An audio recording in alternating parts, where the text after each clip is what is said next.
Բարև ձեզ, Օրագիտ Նյուզի եթերում օրակարգն է, տաղավարում այսօր հյուրընկալել ենք Genesis Armenia ուղեղային կենտրոնի տնօրեն քաղաքագետ Աբրահամ Գասպարյանին։ Բարև ձեզ, պարոն Գասպարյան, շնորհակալ եմ, որ այստեղ եք։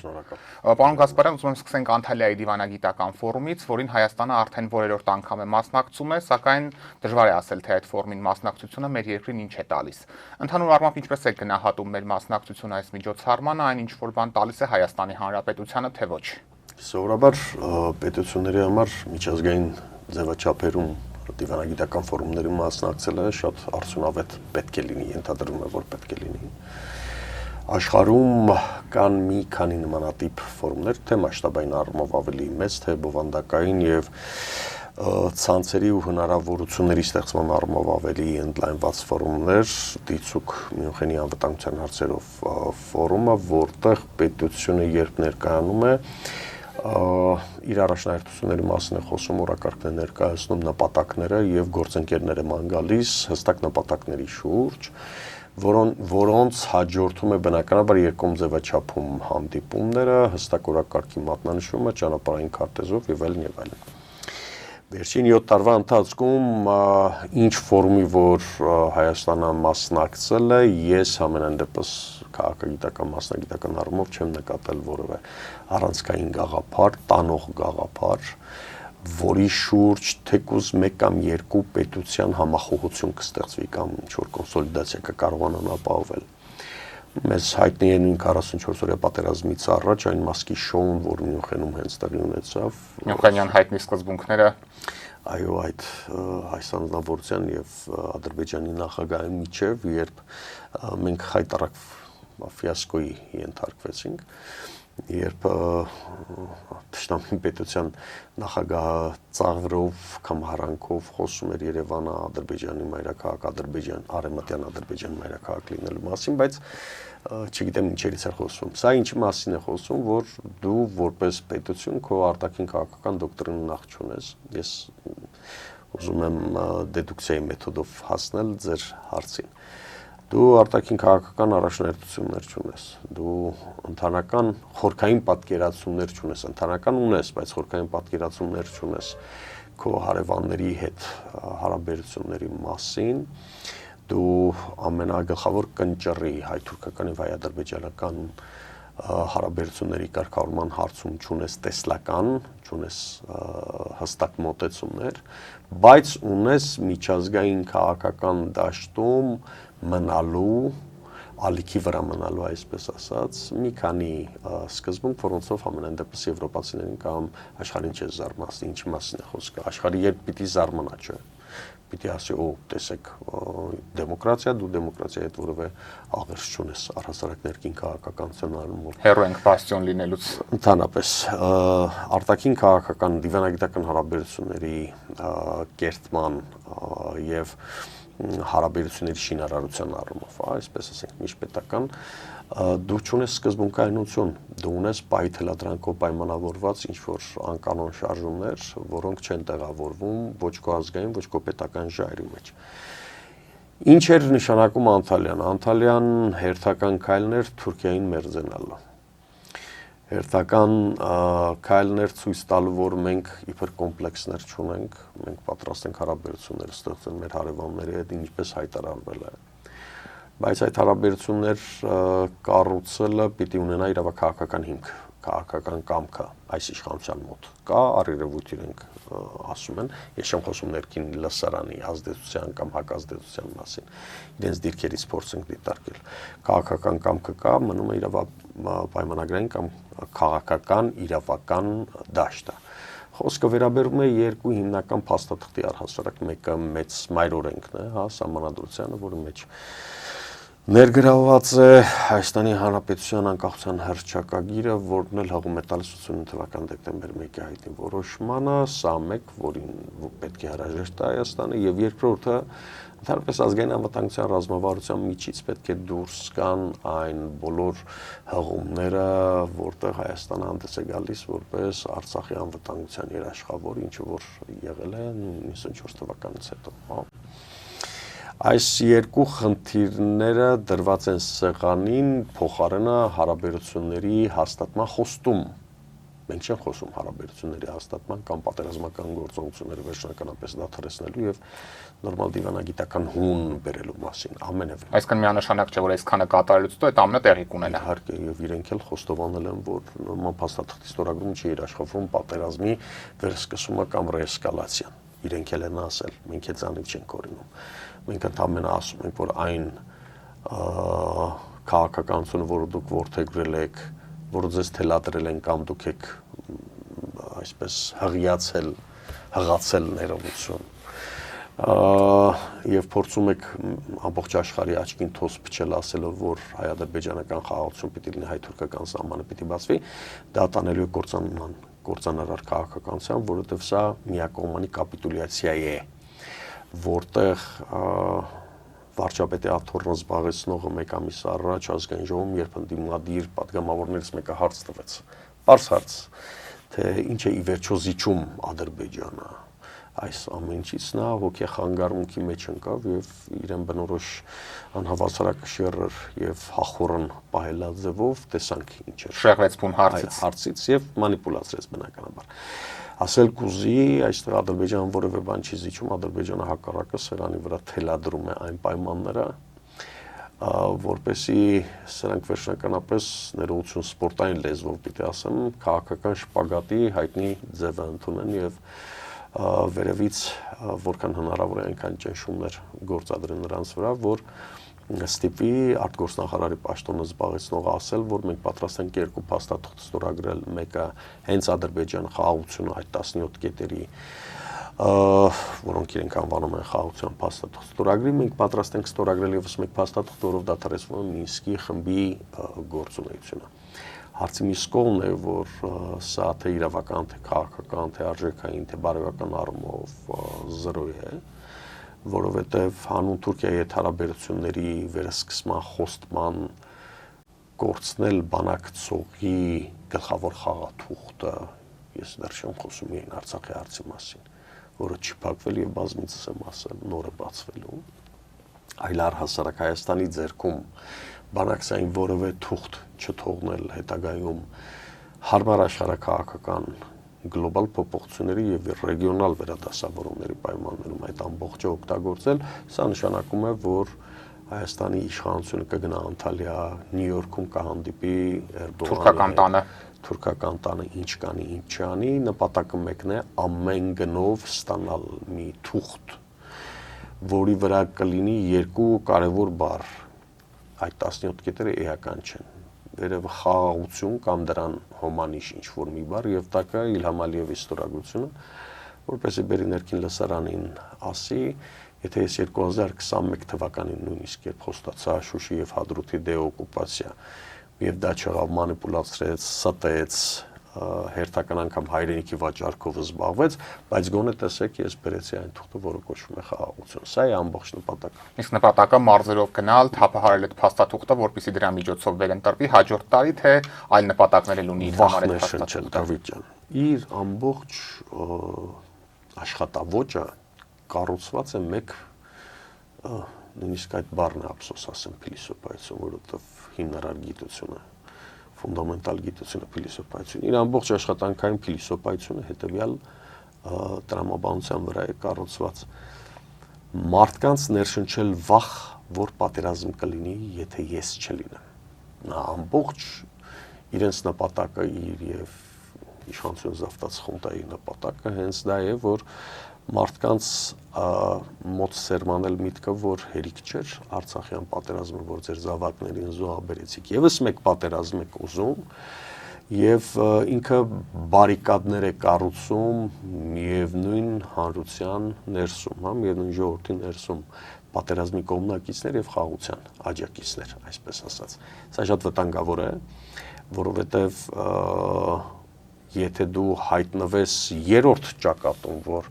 դու ուզում ես քո արժանապատվությունը պահել, ոչ թե պատերազմ ես ցանկանում, այլ դու խաղաղություն իրապես ցանկանում ես, բայց արժանապատիվ խաղաղություն։ Հռչակում ես ռևանշիստ։ Ռևանշիստ ես դառնում։ Հիմա ռևանշիստները իզոլացված են, թե միջազգային դաշտում, թե ներքին դաշտում։ Այսինքն խաղը շատ պարզ է։ Այն ինչ նույն կատարում է ամբողջ արևելքում։ Եվ որևէ հակամարտության կարգավորում, եթե պիտի չեզոքացնեն կայուն եւ երկարատև խաղաղության, արդար համապարփակ խաղաղության, տեսեք, կարևոր եզրույթներ եմ գործածում։ Արդար համապարփակ կայուն երկարատև կայունության, խաղաղության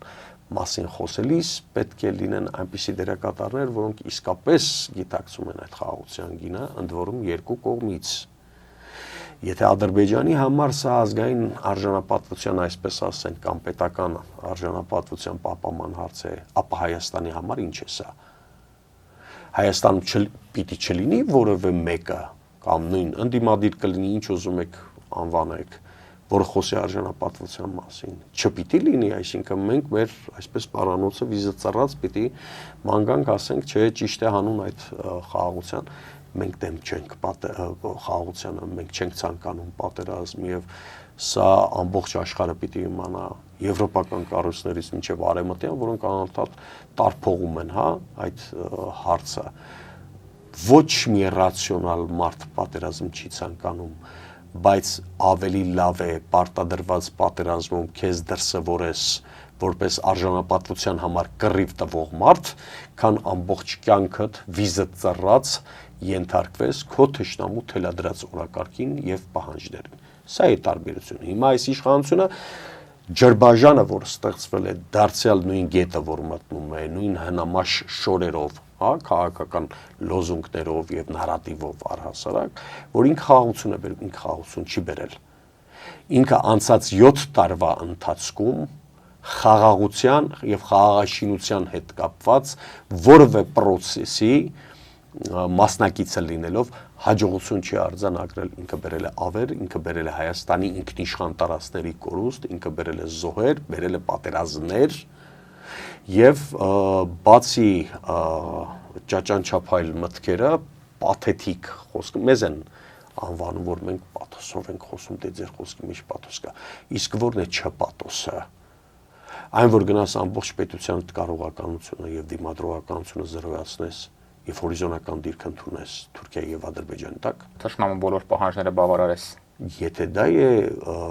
չպաթոսը, ապա չէ, ես կնախընտրեմ այդ պաթոսի տակ մնալ, որը կարծում եմ ուղղակի դիմացինին թերարժևորելու շատ պրիմիտիվ հնարք է, որ կիրառվել է բոլոր ժամանակներում եւ ամբողջ աշխարհի առաջ ցույց տալու, որ տեսեք, այս մարդիկ չեն ցանկանում խաղաղություն, այս մարդիկ ռեվանշիստներ են, եթե իրենք կան, անպայման չէ, եթե իրենք կան, պատերազմ չի լինելու։ Պարզապես խաղաղության process-ը լինելու է շատ ավելի տրամաբանական, իսկ տրամաբանությունը ենթադրում է, որ ցանկացած հակամարտությանը հաջորդած բանակցային կարգավորումներում պետք է հաշվի առնվեն բանակցող սուբյեկտների շահերը, բայց ոչ թե մարդկանց աչքին թոս փչեն ասեն, որ այնինչ նշված է 17 կետերում երկու կողմին է վերաբերվում, դե բացահայտեք այդ 17 կետերը, ինչի մասին է խոսքը։ Սա դեռ մեր իմացածն է, Դավիթ ջան, բայց չիմացածը արդեն չիմացածն էլ դարձավ իմացած։ Բացահայտ հայտարարում է Մինսկի խմբի լուծարման, ինչպես նաև Հայաստանի սահմանադրություն փոխել մասին։ Նաև Ադրբեջանցիների այսպես կոչված վերադարձի։ Այո, իսկ Ադրբեջանը իր սահմանադրությունը պիտի փոխի, թե ոչ։ Շատ հետաքրքիր բան ասեմ ձեզ։ Ցանկացած սահմանադրական փոփոխություն կամ բարեփոխում ինքը ընդհանրում է ներպետական իրավական գործընթաց։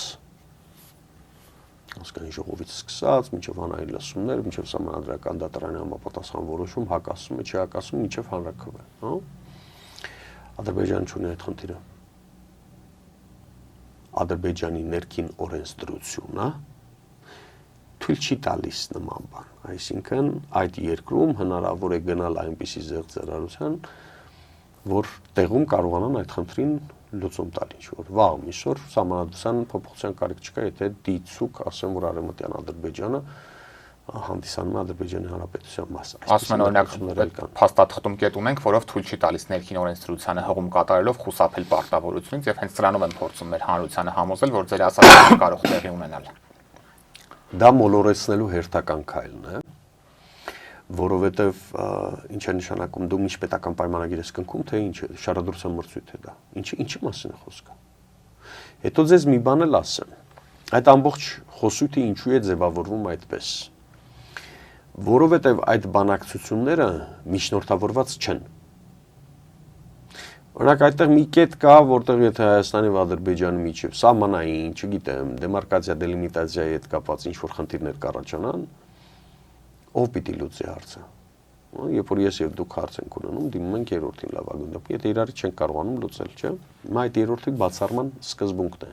գնում։ Ասում են, որ Հայաստանն ու Ադրբեջանը իրենց միջից հանձնաժողով պիտի ձևավորեն, որպես այդ խնդիրներին լուծում տան։ Դե եթե խնդիրը վերաբերում է միակողմանի պարտադրանքին, հա, բոլոր պահանջների Ադրբեջանի իրականացմանը, Հայաստանը ինչ մասնակցությամբ, ինչ քվոտայով, թեկուզ եւ թվային առումով հավասար, ինչ քվոտայով ինքը պիտի կարողանա կամ լիազորություններով պարտադրել Ադրբեջանին, ուրեմն նշանակում է, որ Հայաստանը էլի պիտի զիջի, քանի որ նարատիվային է, որ մենք պատերազմ չենք ուզում։ Եթե չզիջենք կլինի։ Եթե չզիջենք կլինի, նշանակում է, որ դու վերջում ունենալու ես ընդամենը Ալեկպոլի պայմանագրով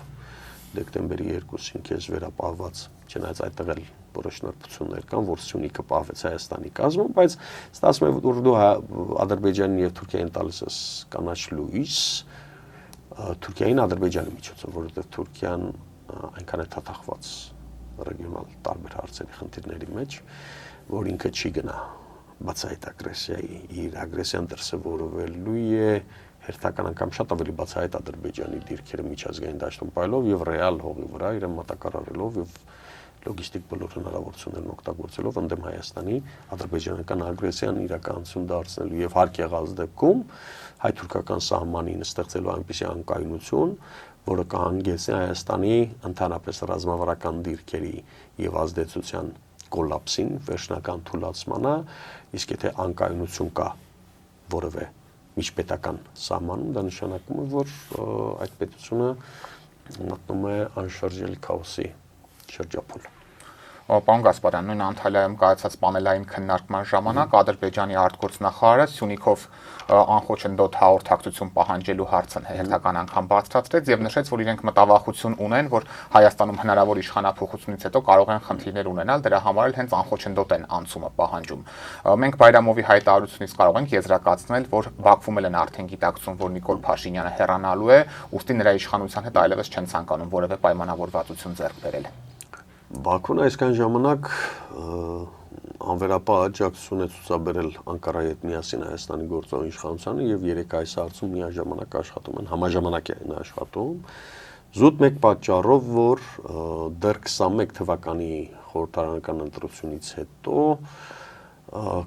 կար բանավոր պայմանավորվածություն, որ ամեն ինչ պիտի արվի step by step, քայլ առ քայլ, այսպես մոտենալու այն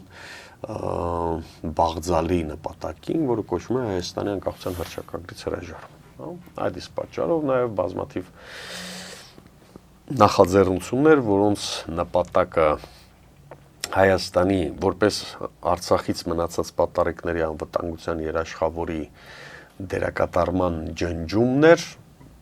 շատ լավ ողջունվում էր թե Բաքվում, թե Անկարայում։ Ադրբեջանում վաղուց են գիտակցում, որ այս անհավասարակշիռ մարդու հետ հնարավոր չէ գնալ երկարատև խաղաղության։ Այս խաղաղության տեսլականի մասին եմ ասում, թեև Ադրբեջանի տեսլականը խաղաղությունը չէ։ Իրական խաղաղության։ Իհարկե, իրական խաղաղությունը շատ լավ հասկանում եմ, որ կարելի է գնալ ուժեղի հետ։ Թույլը չի կարող աղերսել խաղաղություն, կտրորեն կանցնել։ Հիմա մենք այդ վիճակում ենք։ Սա ոչ մի դիրքեր չի պահում հայկական։ Այսինքն ինչպես պիտի պահես դու որպես պետության ղեկավարի քո դիրքերը, երբ մակում ելույթ ես ունենում, եւ քո ճշտամի պետությունից ես հարցնում, որն է քո պետության կադաստրի թուղթը, ցույց տվեք քարտեզը, ցույց տվեք։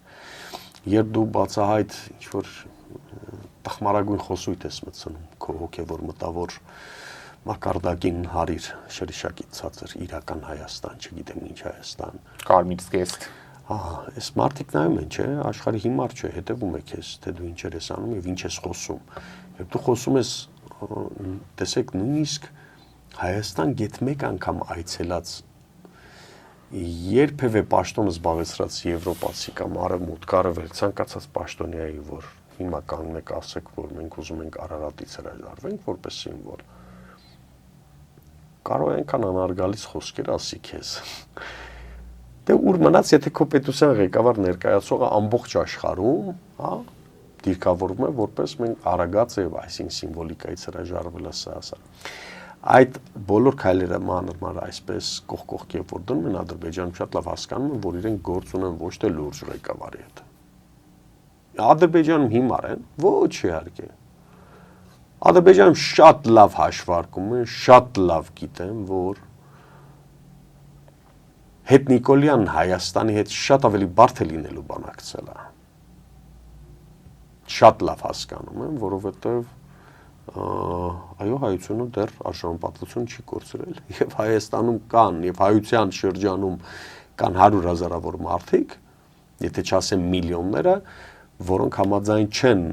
մեղմ եմ արտահայտվում այն կուրսի հետ, որը վարվում է, այն նարատիվների հետ, որ տարվում է։ Ինձ կասեք, սա հնարք է հերթական անգամ, որպեսզի այս ընթացքում պատերազմ չբռնկվի։ Սա խեղկատակություն է։ Սա կապիկություն է։ Միջազգային հարաբերություններն այնքան թափանցիկ են 21-րդ դարում, որ թաքցնելու բան չկա։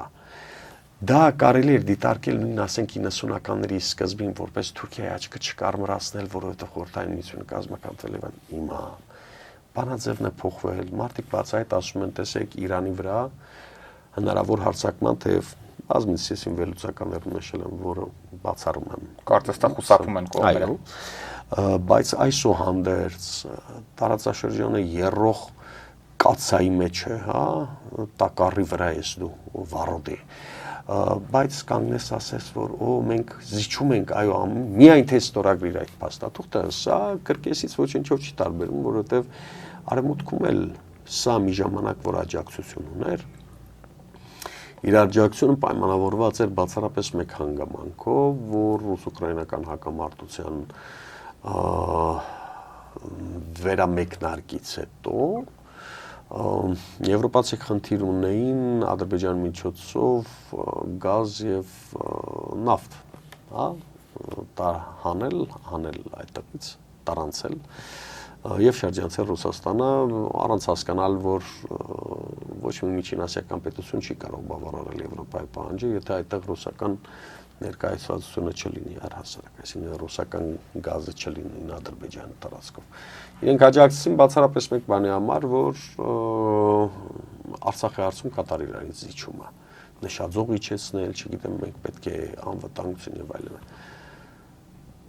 Խափեցին, խնդացին վրան, ծիծաղեցին վրան։ Ուր է Շարլ Միշելը, հիմա կասեք։ Շարլ Միշելը ընդհանրապես եվրոպական քաղաքականության մեջ հայտնի լուզեր է։ Ես լավ, այո, Շարլ Միշելի հայրը շատ լուրջ դիվանագետ է եղել, շատ լուրջ քաղաքական գործիչ եղել, բայց տղան ընդհանրապես չարդարացել Հաֆեզ եւ Բաշար Ասադների սինդրոմն է առհասարակ։ Ով է հարցում Շարլ Միշելին, ուր է այդ խոստումները, մենք Արցախի ժողովրդին կպահենք, սակայն տեսանք ինչ եղավ, ինչ չեղավ։ Ասածս այն է, որ խոսքերից այն կողմ երբ ասում ենք իրական քաղաքականության մեջ ռացիոնալ հաշվարկները երբ չեն գերակայում, դու տուժում ես, բայց երբ այդ ռացիոնալ հաշվարկների մեջ բացակայում է արժանապատվության համար քո կռիվը, սկզբունքների համար եւ կարմիր գծերի ընդգծման համար քո պայքարը, դու կրկնակ ես տուժում, ինչ որ պետք է ականատեսը լինում ենք։ Պարոն Գասպարյան, խոսենք նաև վերջին թիմ ընտրությունների մասին, որոնց արդյունքներով իշխող քաղաքացիական պայմանագիր կուսակցությունը պարտություն կրեց երկու համայնքներում էլ, թեպետ Գյումրիում ամենաշատ ձայները իրենք ստացան։ Այս ընտրություններից հետո հաճախ եմ այն տեսակետը լսում, որ Նիկոլ Փաշինյանին հնարավոր է ընտրությունների միջոցով հեռացնել իշխանությունից, նույն 26 թվականի համապետական ընտրությունների համատեքստում։ Դուք կիսում եք այս տեսակետը, որ նրան հնարավոր է հեռացնել, թե օրինակ այս ճանապարհով մեր ուշադրությունը կշեղվի եւ Փաշինյանը հերթական անգամ վերընտրվելու հնարավորություն կստանա։ Կարմիր բերետներ բուծող դեմոկրատիայի բաստիոնը տրաքացրած ժողովրդավարության Ž տառի հետ որևէ աղերս չունեցող իշխանության հետ միայն ընտրություններով պայքարելը նշանակում է ա քաղաքական երազախախություն եւ երկրորդ իլյուզիաներ, որոնց համար մենք ենք թանկ վճարում որպես պետություն։ Քաղաքական պայքարը հատկապես այդ սովետական տարածաշրջանում եւ սա համեմատական քաղաքագիտության դաշտից եմ ասում, հա, առանց փողոցի ճնշման հնարավոր չէ։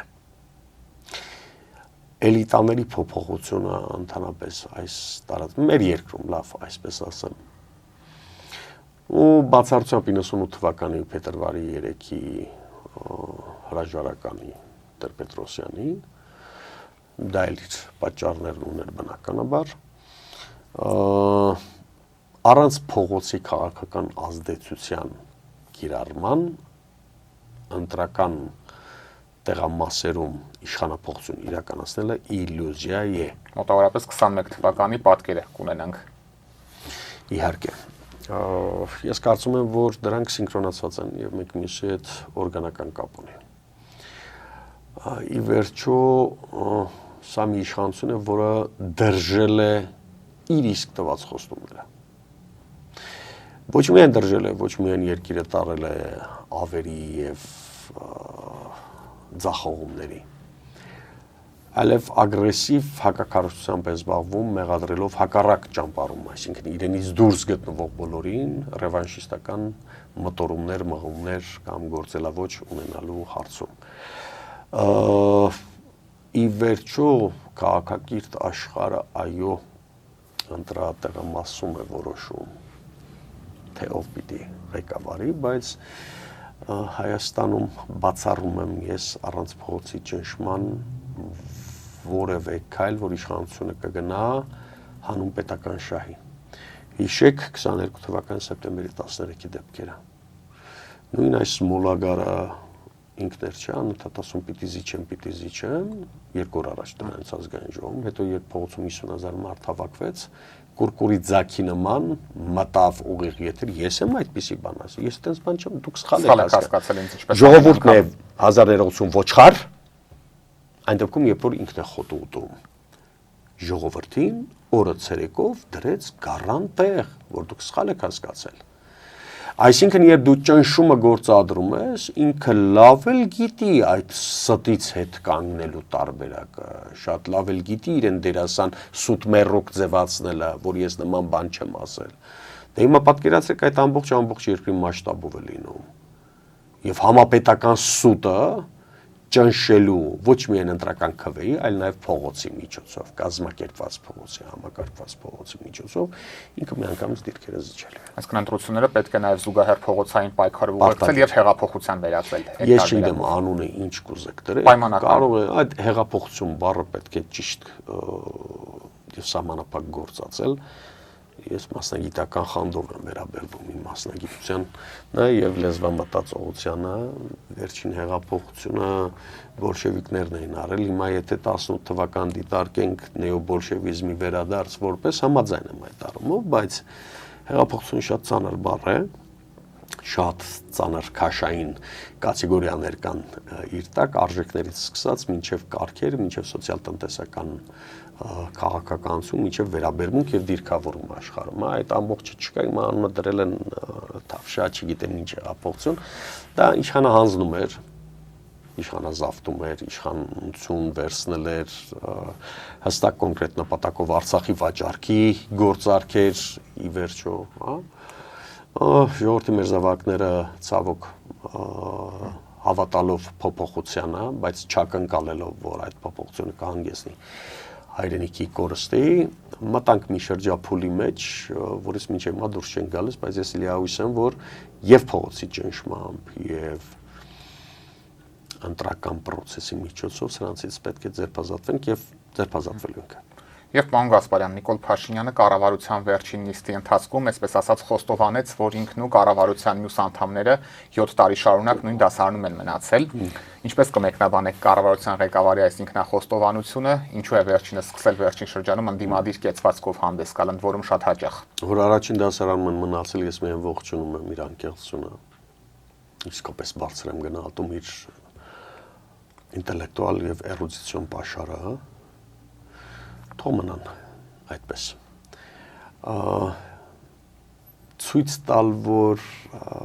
տեսեք, ես ներսից փոփոխություն, այս ամբողջի նպատակը մեկն է, ես ուզում եմ փոխել, դուք չթողեցիք ինձ։ Պրիմիտիվ երկրորդ դասարանի ինչ-որ շատ էժանագին տեխնոլոգիա, որ փորձում է իր իսկ թիմի միջոցով հաստատվել։ Սա այս մեսիջը, եթե իր թիմակիցները հասկանան, ոչ թե կուրորեն գնան, որպես տոտեմ պաշտամունքի առարկա դարձնեն իրեն։ Եթե այս մեսիջը հասկանան, ապա ես կոդազերծեմ եւ կասեմ հետեւյալը, որ այդ անձնավորությունը ասում է բոլորին, ես ձեզ մատաղացու եմ դիտարկում եւ բոլորիդ հատ վարի եմ տալու սեփական աթոռը պաշտպանելու համար։ Չհամարձակվեք մեկն ու մեկը փոշներով խաղակ, բոլորիդ կվառեմ։ Նա Դավիթ ջան, մեր ժամանակների ոչ թե Ներոնն է։ Նա մեր ժամանակների Կալիգուլան է։ Եվ ինքը պատրաստ է այրել, վառել բոլորին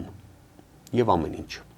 Սեփական աթոռը պահելու համար։ Բացառապես, որովհետեւ ինքը էժան է էությամբ է էժան։ Դեռ չեմ խոսում իր թերուս եւ համբակ լինելու մասին, այդ բառը բազմից եմ ասում իրեն, եթե կուզի թող բառարանում նա ինչ է նշանակում։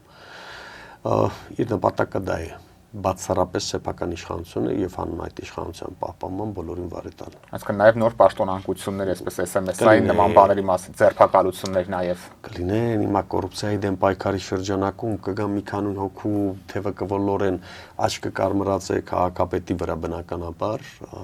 այդտեղ են ինչ-որ ստուգումներ անում, վաղը միսօր մի քանի սկանդալ կբացահայտեն, էլի հին դավթարները կբացեն, երկրորդ նախագահ, երրորդ նախագահ թալանել են օքեյ թալանել են, բացահայտի, ինչ է իր խոստացել դու որպես անցումային արդարադատություն, հա, այդպիսի մի բան կար, որքան հիշում եմ 7 տարի առաջ անցումային ուր է այդ արդարադատությունը, ինչու որովհետև դատական համակարգում այսուհանդերձ կան խելոք մարդիկ, որ ասում են տղա ջան, ջահել ջան, այն ինչ որ դու ուզում ես Բալկաններից բերես այստեղ, որ ամերիկյան կողմը, այդտեղ փորձեց անել, գիտենք այդ անցումային արդարացան բաները մել, այստեղ չաշխատի, որովհետև այդ մարդիկ շատ պրոֆեսիոնալ են աշխատել, հետքեր չեն թողել իրենց հետևից, կոռումպացված լինելով հանդերձ, եւ երկրորդ այդ մեխանիզմները կիրառելու համար դու շատ ավելի պրոֆեսիոնալ ռեսուրսի եւ քաղաքական կամքի կարիք ունես, քան որևէ մեկը, առավել եւս երրորդը տղա ջան, որ դու ընկել ես մի բանի հետևից, որի մեջ թաթախված են նաեւ քո թիմակիցները։ Կոռուպցիան ոչնչով, ոչ մասշտաբներով, ոչ որակով, ոչ քանակով, ոչնչով չի տարբերվում նախկինում Հայաստանում գոյություն ունեցած մասշտաբներից, այնպես որ ինչի դեմ պայքարի։ Ես հասկանում եմ, որ ինքը Կիկոսն է, սողոցը ձեռքը վերցրած, նստած ճյուղի վրա, նա սողոցում է անընդհատ, բայց ինքը այդ մասկի շոու պիտի անի, շոու, տեսարաններ բեմադրի, պարտադիր, մի քանիսին բռնեն, տանեն, եւ այլն։ Ես հիշում եմ պատերազմից հետո 44 օրյայից, այլ ասեմ ու ավարտեմ, 44 օրյայից հետո, երբ մի քանի հոգու պիտի ձերբակալեին մեր ընկերներից, մեր գաղափարակիցներից, բարձրանում էին տուն, շատ նորմալ ասում էին, դիցուկ Դավիթ ջան, եկել ենք, հրաման ունենք կամ չգիտեմ ինչ եւ այլն, նորմալ համեցեք, ուղեկցում էին, հենց իջնում էին շենքի շքամուտք, որտեղ կամերաները միացած էին, մի անգամից այսպես դեմքները ծածկում էին, պատկացնում էին գետնին եւ այլն։ Սա է իր էությունը, ինքը սրանից ավել երբեք չի եղել, սրանից ցածր ինչքան ուզում ես կարող է գնալ։ Եվ պարոն Գասպարյան, նաև խոսեց, որ մենք Հայաստանում ունենք կադրային ճգնաժամ, նշեց, որ լուրջ մասնագետները, այսինքն լավ մասնագետները չեն ցանկանում պետական համակարգում աշխատել եւ որպես պատճառ նշում էր ցածր աշխատավարձերը եւ նշում էր մարդիկ կարող են մասնավոր ոլորտում մի քանի անգամ ավելի բարձր աշխատավարձով աշխատել եւ այդպես էլ նախընտրում են անեն։ Ձեր դիտարկմամբ խնդիրն իսկապես առկա է եւ մենք ունենք կադրերի ճգնաժամ, թե օրինակ լավագույն կադրերը իր կաբինետին չեն ցանկանում աշխատել, դրա համար էլ նախապատվությունը տալիս են մասնավորին։ Մի հայտնի տնտեսագետ կար չէ, մեր հայրենակիցը Նոբելի համարձանակի դափնեկիր, որ պիտի գար այստեղ։ Նա ունեն կադրերը, բասկսել էին կադրեր հավաքագրել համայն հայություն, այսպես կուրս գցեցելով հանուն հեղափոխության, հանուն չգիտեմ, անուն ես չեմ տալիս, աշխատում եմ մաքսիմալ չտալ։ Սերժ Թանկյանը պետք է բնակարան գներ այստեղ։ Բա ուր են այդ կադրերը։ Մենք որպես Genesis Armenia ուղղային կենտրոն հիմնադրամ, մենք մասնակի հասցրել ենք գույքագրել հայության գիտամտավոր պոտենցիալը։ Եվ ես դες ավտ ասում եմ, մենք պոտենցիալ խնդիր չունենք։ Մենք կադրերի խնդիր չունենք։ այդ որ մի արժանապատիվ հայ իրեն թույլ կտա սրանց կաբինետին մաս դառնալ։ Ով մասնակից կդառնա հայրենիքի վաճառքին։ Դուք կդառնաք։ Բնականաբար ոչ։ Հիմա հարցնենք յուրաքանչյուր հայի, որը օտարապերում թեկոս եւ նույնիսկ Հայաստանում տարբեր պաշտոններ է զբաղեցրել, բարձունքների հասել, մեծ հաջողությունների հասել, արի հանուն պաշտոնի, որ ասեմ, որ դու դիցուկ չգիտեմ էկոնոմիկայի նախարար ես կամ չգիտեմ արտգործ նախարար ես, արի մասնակցիր հայրենիքի վաճառքին։ Կմասնակցի ոչ բնականաբար։ Ես խնդիրը այսպես եմ դիտարկում։ Կադրային ճգնաժամը որն է։ Դու եղիր շիտակ, դու եղիր ազնիվ, դու եղիր հանուն հայրենիքի քո ամենաթանկը սեղանին դնող, տես ինչքան, որքան մարդ կգա քո հետևից։ Քո հետևից գալիս են բացառապես նրանք, ովքեր առավելագույնը գարաժի սեփականաշնորհման հարց են ուզում լուծեն։ Կամ ինչ-որ մի գործարքի մեջ մախինացիա է պետք անել, ծանոթներով եւ այլն։ Այնպես չէ, որ նախկինում այդպես չէ, միշտ եղել է դա։ Բայց ես մի ցուցանիշ ասեմ։ Վերջին մեկ տարվա, մի քանի տարվա ընթացքում անդիմադիր կամ հակաիշխանական հավաքներ ես չպիտակավորեմ եւ անուններ չտամ։ Այդտեղ ներկա մարդկանց տեսեք, վերջին սրբազան շարժման մայիսի 9-ի անցած տարվա այդ 80-90 հազարանոց հավաքը հանրապետության հրապարակում։ Ինձ հետաքրքիր էր որպես մասնագետ, ես վերջին 25 տարվա բոլոր միտինգներին ներկայ եմ եղել, մասնագետորեն ինձ հետաքրքիր էր վերլուծել տարբեր չափանիշներ։ Ուրեմն մայիսի 9-ի հավաքին Դավիթ ջան, ես մարդկանց դեմքերին էի նայում, հակոկապից սկսած, մինչև կեցվածքա, մինչև արձագանքելու հնարավորությունը, առիթը, այո, կային որոշ մարդիկ, որոնք միշտ պիտի լինեն, թեմ կարողներ միշտ պիտի լինեն, բայց ընդհանուր որ նայում ես, մակարդակն ես տեսնում, ինքնաբավությունն ես տեսնում, առհասարակ, իրենք չեն եկել այդտեղ ինքնահաստատվելու, իրենք եկել են իրենց արժեքային պրոֆիցիտը այդտեղ հայրենիքին ծառայեցնելու։ Պետության արժեքի գիտակցումը։ Այո, դե հիմա ասեք ինձ այդ հսկա ջարդող, չագուճ բռնող, ասֆալտ լիզող, դա պետության ղեկավարի մակարդակ է։ Դա լուրջ իմ ասեն, կողքից նայեն, ասեն, պետության ղեկավար է հորժորժվել, դուրս եկել մարդկանց ասում ես դե ստիպելու եմ ասֆալտ լիզեք։ Բայց դա էլ չի աշխատում, ընտրությունների արդյունքները ցույց են տալիս։ Այո, իհարկե։ Հոգնել է հանրությունը այդ սկավառակից։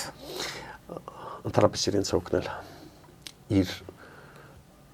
գավառական հայրենասիրությունից, որը փորձում է վաճառել, ոչ թե գավառն եմ ծաղրում, հակառակը, հասկացողը հասկացավ։ Այդ գեղչկական, այդ անարժեք, անգո, անէ մոտեցումները առհասարակ, որ ինքը տալիս արդեն մարդկանց հետաքրքիր չեն։ Վերջում, էլ եմ ասում, իր հետ մնալու է նեոբոլշևիկների այն փոքր ընտրազանգվածը, որը ոչինչ չի ասել կյանքում եւ թունոտ ատելություն ունի սեփական հայրենակցի հաջողության հանդեպ։ Իր ընտրազանգվածը դա է, որովհետեւ ինքն է այդպիսին, որովհետեւ ինքն է իր մանկության, պատանեկության, առավել եւս անփառունակ երիտասարդության անհաջողությունների մուրը հանում սեփական ժողովրդից եւ սեփական հայրենիքից։ Պարոն Գասպարյան, շնորհակալ եմ հետաքրքիր զրույցի համար։ Ձեզ շնորհակալ։ Օրակարգն այսօր այսպիսին էր, այն ամփոփեցինք Genesis Armenia ուղեղային կենտրոնի տնօրեն քաղաքագետ Աբրահամ Գասպարյանի հետ։ Կհանդիպենք։